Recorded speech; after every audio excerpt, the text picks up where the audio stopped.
বিএনপির ভারপ্রাপ্ত চেয়ারম্যান জনাব তারেক রহমান জানাজার নামাজে উপস্থিত হয়েছেন।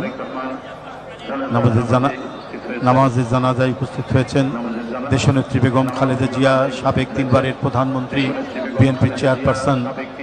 তার লাশবাহী গাড়ি, কফিনের গাড়িটা আর বোধহয় আর অল্প কিছুক্ষণের মধ্যেই 2-1 মিনিটের মধ্যেই এখানে উপস্থিত হবে।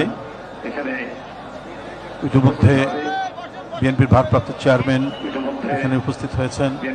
এখানে সম্মানিত গণপ্রজাতন্ত্রী বাংলাদেশের প্রধান উপদেষ্টা ডক্টর মোহাম্মদ ইউনূস ইতিমধ্যেই উপস্থিত হয়েছেন।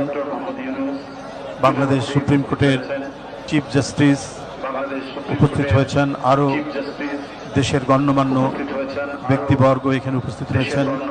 উপদেষ্টা মণ্ডলীর সদস্যবৃন্দ, বিভিন্ন রাজনৈতিক দল, নানা শ্রেণী পেশার মানুষ এখানে উপস্থিত হয়েছেন।